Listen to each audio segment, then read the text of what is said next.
Hi everyone, welcome to On with Aunie. I am joined today by Jon Kochis, our Facilities Director and Emergency Management Director as well. And we're going to talk about Severe Weather Awareness Month. Right? So, why are we celebrating Severe Weather Awareness Month? That's not a good thing, right? No, we're trying to give awareness to severe weather, especially in Ohio in the springtime. There's a couple different events. There is a poster contest with all the third graders across Ohio.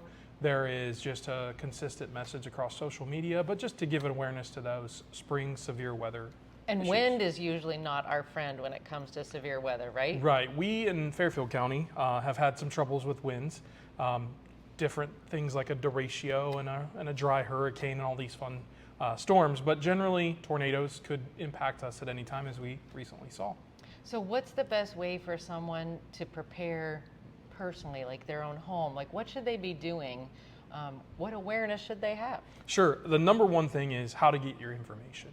Whether it's a weather app, it's our notification system that the commissioners provide for the community, or it's any other number of different things. You can have a National Weather Service weather radio in your home. Okay. Those automatically go off during severe storms. Whatever is your way of communicating generally is the way you should get your alerts. It's just trying to get that information in a timely manner, right? Yeah. So how does someone go about signing up for the alert system? Our website, fairfieldema.com, or it's linked on the commissioner's page, leads you to a quick and easy sign up, and you'll get any kind of alerts from missing persons, hazmat events, to the weather. So that goes beyond even severe weather. Absolutely. And is that a text, a call, an email, or all of the above? All of the above, or whatever you'd like. Okay, Yep. Awesome. That's a great resource. So you also talked about weather radios. Where do you just run on down to Kroger and buy a weather radio? I think most everybody shops on the internet now, Okay. but yes, the internet, Kroger, Walmart, Target, you just have to have a NOAA alert weather radio, and you'll Okay. see that little icon on there. And that's a radio system that's been in place for decades that broadcasts emergency messages directly from the Weather Service. So Okay. it's really the first line. We get even our alerts from that radio system. And I think your EMA staff have been good about trying to share the message that the tornado sirens are not necessarily that communication method. Yes. Especially at nighttime, sleeping. So having these other tools is really important to make sure folks are aware of what's going on. Yeah, absolutely. The outdoor warning system, as we like to call it, is meant to warn people when you're outdoors. If you're at a ball game, or if you're at a park, or if you're just out and enjoying nature, that's what those sirens are meant to do.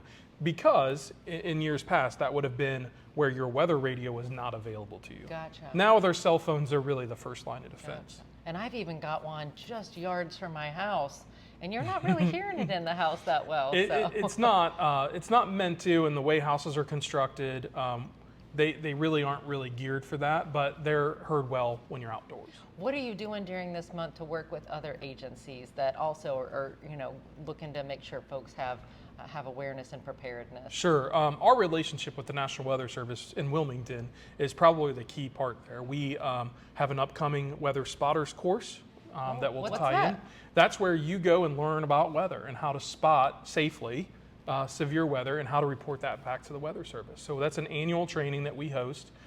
This year we're co-hosting with Pickaway County, and we will have all that information on our website.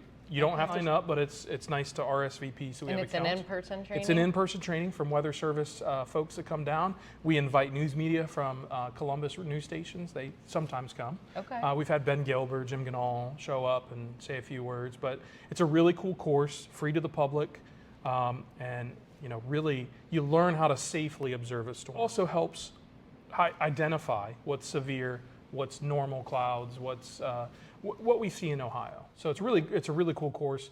Usually we have well over 100 people attend annually. On our website as well, fairfieldema.com. Okay. And our social medias, if you don't follow us on Facebook, Twitter, X, whatever it's called, and Instagram, we're on all of those, Fairfield EMA. We get out of the spring, we're also looking for those flooding events and things like that for people who, you'll know if you're in a flood prone zone, but again, on roads, we advocate turn around, don't drown. Turn around, don't drown.